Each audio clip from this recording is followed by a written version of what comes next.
Bismillahirrahmanirrahim. Wa an Abi Umamah ibn Sa'd, dari sahabat Abi Umamah ibn Sa'd radhiyallahu anhu qala kataba Umar ila Abi Ubaidah radhiyallahu anhu.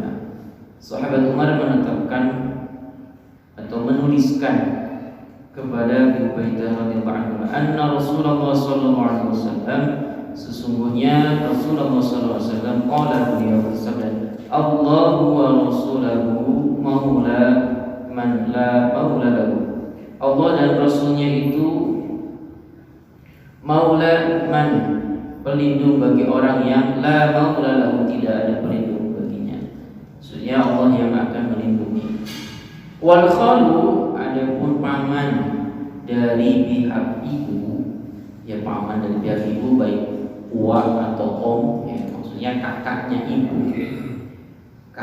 ibu atau adiknya ibu yang meninggal, itu warisuman la warisalahu, itu yang mewarisi bagi orang manakala tidak ditemukan lagi ahli waris dari pihak bapak. Paham ya baik? Mereka ada pertanyaan begini, Pak. Ini termasuk kasus goroweng. Goroweng itu kasus yang mencorong. Mencorong maksudnya apa? Itu sahabat Umar berijtihad menetapkan hukum yang tidak ditetapkan oleh Rasulullah SAW. Karena pada zaman Rasulullah tidak ada kasus seperti itu. Jadi ada mayit, misalnya seorang laki-laki, dia punya istri. Nah, laki-laki ini bapak ibunya masih hidup, ada bapak, ada ibu.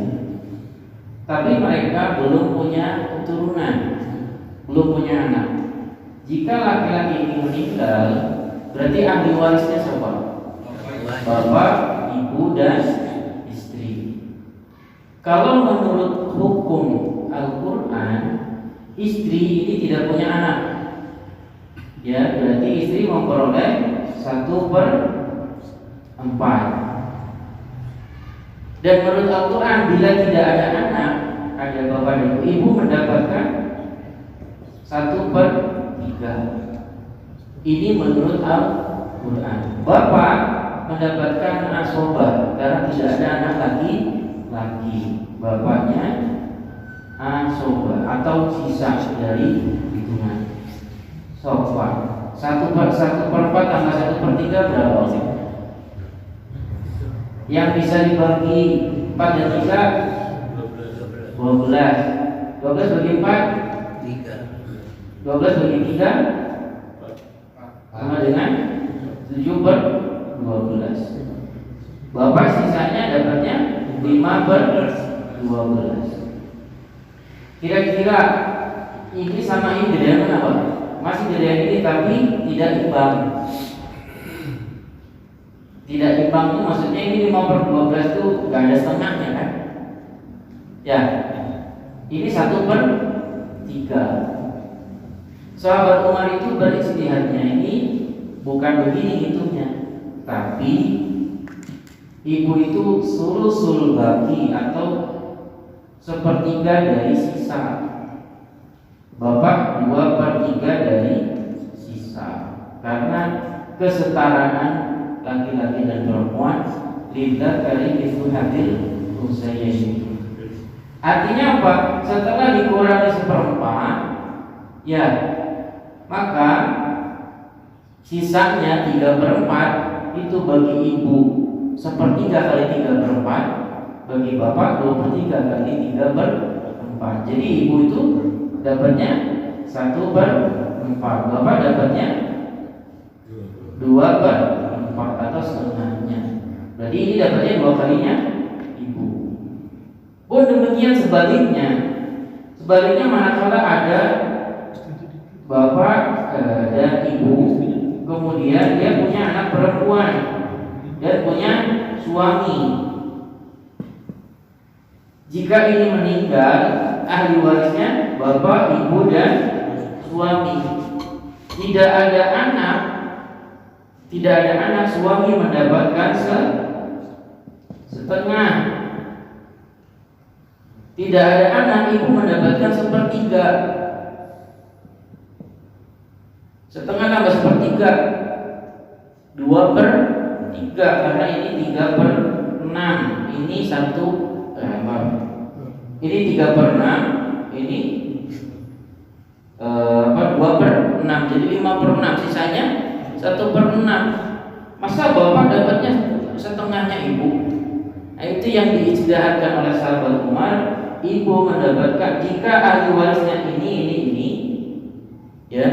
Jika ahli warisnya bapak, ibu dan suami, maka harta itu dikurangi setengah dulu buat suaminya. Setelah itu setengahnya dibagi 3. 1 bagian untuk ibu, 2 bagian untuk bapak. Paham betul Pak? Ya, itu yang disebut ibu itu istilahnya dalam kitab faraid itu sulusul baqi atau sepertiga dari sisa. Ada istilah sulusul al-baqi, sepertiga dari sisa. Jadi maksudnya itu ya ibu dan bapak itu yang mendapatkan sisa bareng-bareng, dibagi 3, yang 2 bagian untuk bapak, yang 1 bagian untuk ibu. Ini pembagian warisnya manakala ada salah satu ya suami atau istri meninggal dan bapak ibunya masih hidup dan mereka tidak punya anak. Kalau ada pertanyaan, saudara anak, ya kan bapaknya masih hidup berarti saudara tidak halal. Saudara itu mendapatkan waris manakala bapaknya sudah tiada. Itu. Jadi kalau misalnya ini bapak sudah meninggal duluan, kemudian ada sepasang laki-laki dan istri, suami dan istri, terus ibu. Maka pembagiannya bagaimana? Pembagiannya itu lihat apakah dia punya saudara atau tidak. Kalau punya saudara, ibu mendapatkan 1/6. Jelimet ya. Ini mulai kadang dapat seperti kadang. Itu ketentuan Al-Quran Pak. Jadi kalau kasusnya bapaknya sudah meninggal, ini suami dan istri ini tidak punya keturunan. Ini yang disebut kalalah.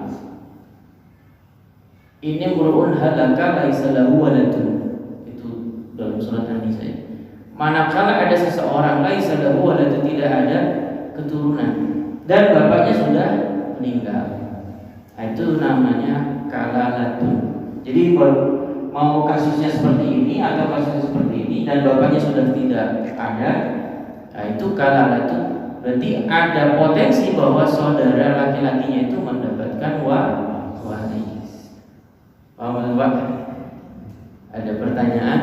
Oh kayaknya ada.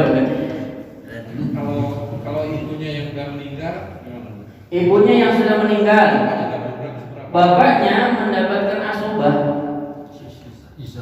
sisa. Punten, saya mengambil contoh yang real, gitu ya. Kamari putrina Pak Haji Adi, putrinya Pak Haji Adi itu punya suami, mereka tidak punya anak. Ya, punten Pak Hajinya, putrinya meninggal, wafat. Ahli warisnya berarti Pak Haji Adi dan suaminya. Suaminya mendapatkan setengah karena tidak ada anak. Setengahnya kalau ke mana? Setengahnya ke sisanya asobah itu. Pak Haji warisannya gimana Pak Haji? Dan itu. Jadi kalau ibu sudah tidak ada, ya bapak mendapatkan asobah otomatis jelas. Itu yang di dalam ilmu waris itu, bahwa yang paling berhak mendapatkan waris adalah yang dekat dengan mayit, kedekatannya. Ya siapa? Ya anak dulu. Terus kalau anak, setelah itu orang tua, bapak dan ibu. Setelah itu pasangan, suami atau istri. Lihat. Ada pertanyaan lagi Pak? Monggo aja. Kalau case itu istrinya lebih dari satu misalnya. Yang mana? Yang ini? Dua-duanya. Dua-duanya. Iya. Tapi istrinya lebih dari satu. Yang mana dulu nih? Ini dulu atau ini dulu? Dua-duanya tuh. Yang ini? Dua-duanya tuh. Ini istrinya lebih dari satu. Ya sama, porsinya seperempat bagi jumlah istri. Itu. Tetap seperempat ya tetap. Ya tetap karena nggak punya anak. Nah ini catatan dulu, sebentar dulu. Kalau ternyata ini punya istri dulu, punya istri pertama, punya anak, kemudian istrinya meninggal, menikah lagi, terus kasusnya seperti ini, menikah lagi dengan istri, tapi tidak punya anak dengan istri kedua. Pembagiannya gimana? Beda lagi, karena ini tuh punya keturunan dengan istri yang pertama. Gitu. Ini tuh kasus manakala sepasang suami istri satu tunggal atau banyak lah, tapi memang dia itu nggak punya keturunan. Gitu. Terus kalau ini bagaimana misalnya dua-duanya punya istri, dua-duanya ini tuh catatannya Pak Bu, Pak, catatannya manakala bapak dan ibunya masih ada, masih hidup. Ya contohnya, kalau misalkan bujang atau gadis atau perawan belum punya suami atau istri, ahli warisnya siapa? Ya bapak dan ibunya saja. Gitu. Ya contoh kasus, maaf bisa saya cerita, ada teman saya, dia masih gadis, sudah bekerja, punya harta, meninggal, tapi dia belum punya suami. Harta warisnya kemana? Ya ke bapak dan ibunya, karena bapak dan ibunya masih hidup. Ibu kalau sudah meninggal, siapa? ke kakak-kakaknya. Kalau bapak ibunya sudah meninggal, ya ke saudaranya. Sama pembagiannya. Pembagiannya, iya. Laki-laki sama perempuan. Laki-laki dan perempuan di 2:1. Kalau biasa 2/3 ya itu 2:1. Kalau ahli warisnya hanya saudara laki-laki dan saudara perempuan. Punangan gak dapat. Tapi itu yang masih ada ya, yang masih ada. masih hidup, Yang masih hidup. Yang masih hidup. Kalau yang sudah meninggal, tidak punya turunan. Ya tidak. turunannya gimana? Keturunannya enggak Enggak ada. Karena terhalang oleh saudara. Jadi kemarin yang Iya. digambarkan itu ya, ini meninggal dulu kan. Terhalang ya. Itu sebabnya Pak gini Pak, kalau dalam hal pembagian waris, kalau memang benar-benar itu ada harta waris yang ditinggalkan, ya sebaiknya segera dibagikan. Itu Pak. Karena punten ya Pak ya, punten maksudnya, contoh kasus misalkan begini, ya entah ini ada nyata atau enggak, tapi saya ingin cerita. Misalkan ada 5 bersaudara, laki-laki semua. Kebenaran yang 4 ini terbilang cukup dunianya, berkecukupan, ya, mapan istilahnya. Yang satu kurang beruntung dan hidup tinggal bersama orang tuanya. Seketika orang tuanya meninggal, yang 4 ini sepakat, udah baik aku ya adiknya yang kurang beruntung. Ini tuh kalau memang ya kan pembagiannya jelas kan, karena laki-laki semua dibagi rata kan. Ya, karena laki-laki semua jelas, kecuali kalau ada perempuan. Nah ini itu beda hitungannya. Jadi kebetulan kalau laki-laki semua bagi rata dan sepakat, udah baik buat yang udah kamu kan menjaga ibu misalkan, terus diterima. Nah ini tuh sebaiknya harus segera memproses administrasi pengalihan hak waris. Kenapa saya menyarankan seperti itu? Karena proses kenegaraan kita, ya proses administrasi kenegaraan di kita itu harus memerlukan tanda tangan semua saudaranya. Nah, yang repot apa? Punten. Ketika salah satu di antara 4 saudara ini ada yang sudah meninggal. Nah, Turunannya keturunannya ini yang mungkin berpotensi menagih, padahal orang tuanya mereka sudah sepakat untuk itu yang pelik dalam pembagian waris, Pak. Sebenarnya mah gampang hitung-hitungannya, tapi kenyataan atau yang sering terjadi seperti itu. Jadi makanya kalau ada musyawarah dalam pembagian waris, satu, undang yang ahli ilmu untuk menengah-nengahi. Dua, tulis dan buat berita acara. Kesepakatannya apa atau musyawarahnya bagaimana? Misalkan ketentuan sesuai hukum waris, dia sepakat misalkan. Tapi di situ kan mungkin ada nilai-nilai yang berbeda. Misalkan orang tuanya meninggalkan ada satu petak tanah sawah di sana, nominalnya 100 juta. Kemudian ada lagi kios di pasar, nominalnya harganya 80 juta. Terus ada lagi emas-emasan atau tabungan. Setelah dikalkulasi kira-kira diuangkan, nah, bagi laki-laki bagiannya sekian, perempuan bagiannya sekian. Terus yang laki-laki itu pengen sawah misalkan. Tapi nominalnya secara nominal sebenarnya melebihi dari yang seharusnya dia terima. Misalkan harusnya dia menerima 80 juta, tapi tadi harga sawahnya 100 juta. Kumaha eta caranya? Ya kan harus bayar ke saudaranya, entah yang menerima lebih sedikit atau misalnya entah saudara laki-laki atau perempuan yang menerima lebih sedikit yang dari yang seharusnya. Nah itu Pak. Jadi kenapa harus ada penengah di situ yang ahli ilmu biar cepat selesai masalahnya. Sebab kalau hanya dibicarakan internal punten, mohon maaf, lama selesainya biasanya. Karena saling Pak aku gitu, eta mau ayo kayak gitu.